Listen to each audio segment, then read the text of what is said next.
Hello friends, इस video में बात करेंगे इनॉक्स विंड लिमिटेड कंपनी के बारे में, जिसने 6 महीने में 115% का रिटर्न दिया। पिछले एक साल में मल्टी बैग का रिटर्न इस कंपनी ने दिए। अभी ये प्राइस जो है ओवर वैल्यू हो गया है। तो क्या ये प्राइस में गिरावट होगी या इसी तरीके से ये अपने इन्वेस्टर को प्रॉफिट पे प्रॉफिट देता हुआ चला जाएगा? तो इस वीडियो में हम जानेंगे इस स्टॉक से रिलेटेड सारी न्यूज़। लेटेस्ट न्यूज़ क्या है, कंपनी किस बड़े प्रोजेक्ट पे काम कर रही है, उसके बाद इसका फंडामेंटल क्या, कंपनी के ऊपर कर्ज है और कर्ज है तो इसने कितना कर्ज उतार दिया है, और लास्ट में देखेंगे टेक्निकल कि इसके कहाँ पे सपोर्ट बन रहा है और आने वाले टारगेट क्या क्या मिल सकते हैं। फंडामेंटल डाटा की बात करेंगे तो मार्केट कैप 32,724 करोड़ का है।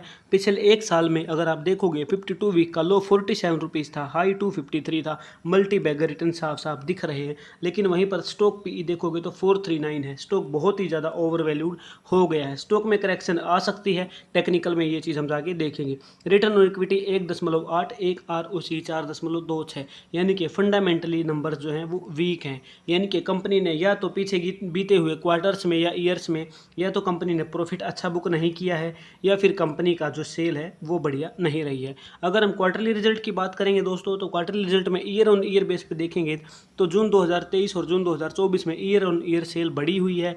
उसके बाद अगर हम प्रॉफिट देखेंगे तो जैसा कि मैंने अभी बताया कि कंपनी का जो ROE था वो हमें बहुत ही कम दिखा, नेगेटिव में दिखा, जिसके पीछे ये नंबर्स हैं। यानी कि पीछे बीते हुए सालों में कंपनी ने क्वार्टर्स में जो प्रॉफिट है वो नेगेटिव में बुक किया है, लेकिन उसके बाद प्रीवियस तीनों क्वार्टर में कंपनी अच्छा प्रॉफिट बुक कर रही है। -65 से +50 करोड़ पे कंपनी आ गई है। इसी वजह से कंपनी का जो प्राइस है, आपने देखा कि पिछले एक साल के अंदर इन चारों क्वार्टर का अगर देखोगे पिछले एक साल में, यानी कि मल्टी बैग रिटर्न दिए हैं। अगर कंपनी की अर्निंग पर शेयर देखोगे तो -0.49 से बढ़ के प्लस में 0.40 हो गई है। अगर बैलेंस शीट पे अगर हम बात करें कंपनी के पास रिजर्व क्या है, तो यहाँ पर आप देखोगे तो कंपनी पहले रिजर्व रख रही थी बढ़िया, बीच में कम हुए, लेकिन फिर से कंपनी ने अपने रिजर्व रखना शुरू कर दिया है, जो कि एक अच्छी खबर है। और वहीं पर अगर हम बात करेंगे बोरोविंग्स की, तो लॉन्ग टर्म बोरोविंग पहले की थी, लेकिन इस जो पिछला जो 2024 का जो साल है, मार्च 2024, उसमें कंपनी की जो बोरोविंग है बिल्कुल कम हो गई है। लॉन्ग टर्म बोरोविंग कंपनी ने बहुत कम की है, लेकिन शॉर्ट टर्म बोरोविंग यहाँ पर हमें बहुत ज़्यादा देखने को मिली है। यानी कि कंपनी किसी प्रोजेक्ट को लेकर अपने बड़े प्रोजेक्ट्स पे बहुत ज़्यादा शॉर्ट टर्म बोरोविंग कर रही है। कंपनी की जो रिजर्व है वो कंपनी की शॉर्ट टर्म बोरोविंग जो है उससे कम है, जो कि एक नेगेटिव इफेक्ट डाल सकता है आने वाले टाइम में। क्योंकि अभी क्या हो सकता है कि पॉसिबल है कि क्या पता इन्वेस्टर, रिटेल इन्वेस्टर इस प्राइस को ऊपर लेके जा रहा हो, लेकिन ये चीज़ें हमें डरा रही हैं कि रिजर्व जो है कंपनी के बहुत कम है बोरोविंग के कंपेरिजन में। तो अब चल के देखते हैं कि क्या कंपनी ने अपनी बोरोविंग को पे किया है या नहीं किया है। तो अगर बात करेंगे तो प्रॉफिट फ्रॉम ऑपरेशंस जो है कंपनी ने इस बार अच्छा किया है, बहुत ही शानदार नंबर हमें देखने को मिल रहा है पुराने कंपैरिजन में। लेकिन फिर भी कैश फ्लो अगर नेगेटिव में है तो लॉन्ग टर्म के लिए इन्वेस्टमेंट इसमें अभी भी कोई फायदे का सौदा नहीं रहेगा। अब बात करते हैं रीपेमेंट की, जो कि मेन टर्म थी।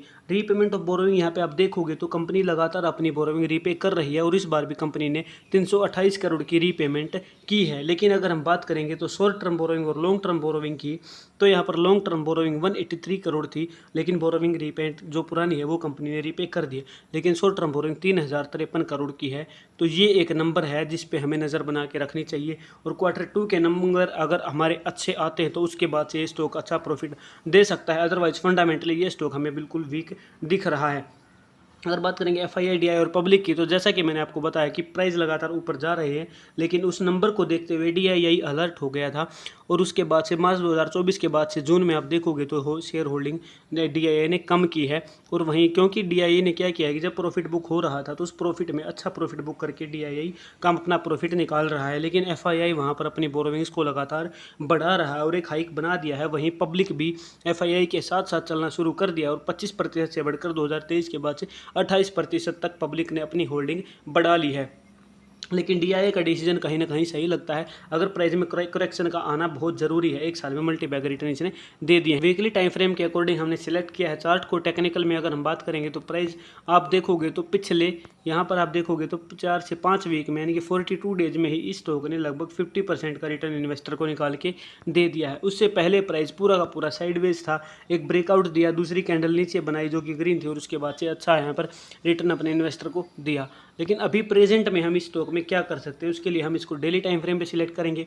तो हमारे लिए ज़रूरी है प्राइस का थोड़ा करेक्ट होना, मूविंग एवरेज 100 के आसपास प्राइस का आना। भागते हुए स्टॉक को बिल्कुल भी नहीं पकड़ना है। भागते हुए स्टॉक को पकड़ोगे ऑल टाइम हाई पे, 52 वीक हाई पे बाई किया जाएगा, उसके बाद से प्राइस नीचे गिरेगा, फिर आप बोलोगे कि हमें लॉस हो गया एंट्री करते टाइम। करेक्शन होना जरूरी है, कोई ज़रूरी नहीं है कि इसी स्टॉक में आप इन्वेस्ट करें, इनॉक्स विंड में ही आप बाई करें, कोई ज़रूरी नहीं है। हो सकता है जिसको ये प्रेजेंट प्राइस 200 से 400 चला जाएगा, लेकिन किसी दूसरे स्टॉक में भी आप वहाँ पे अच्छा प्रॉफिट बना सकते हैं, लेकिन अभी थोड़ी सी करेक्शन इस स्टॉक में होना ज़रूरी है। ठीक है, तो उसके लिए आप क्या करोगे, पिवट इंडिकेटर यूज़ करोगे। तो R1 पे प्राइस आ गया है, पॉसिबिलिटीज़ है कि ये इसको रजिस्ट करेगा, ठीक है, और वापस से प्राइस पिवट पॉइंट पे इस रेंज में आएगा, और फिर से अगर ब्रेकआउट देता है तो फिर आप शॉर्ट टर्म के बढ़िया टारगेट इसमें निकाल सकते हैं, जो कि टारगेट रहेंगे पहला 260, दूसरा 280, इस तरीके के जो टारगेट आगे आपको मिलेंगे। तीसरा रहेगा 323। कंपनी के बारे में अगर न्यूज़ की बात करें तो 13 अगस्त को ये न्यूज़ आई थी दोस्तों, जिसमें 51 मेगावाट का ऑर्डर कंपनी को रिसीव हुआ था एवर रिन्यू की तरफ से, जिसमें कंपनी को 3 megawatt class wind turbine generator जो है वो इक्विपमेंट सप्लाई करने थे, जिसकी टोटल कैपेसिटी रहेगी 51 मेगावाट की, जो कि एक इक्विपमेंट 3 मेगावाट जनरेट कर सकेगा, इलेक्ट्रिसिटी जनरेट कर सकेगा। तो ये एवर रिन्यू की तरफ से एक ऑर्डर आया था जो कि इनॉक्स विंड एनर्जी का था, इसको इसने सिक्योर किया है। तो ये एक न्यूज़ थी जो कि अगस्त में आई थी, एक शानदार न्यूज़, जिसके बाद से भी प्राइस में हमें एक अच्छी गेन अभी देखने को मिली है।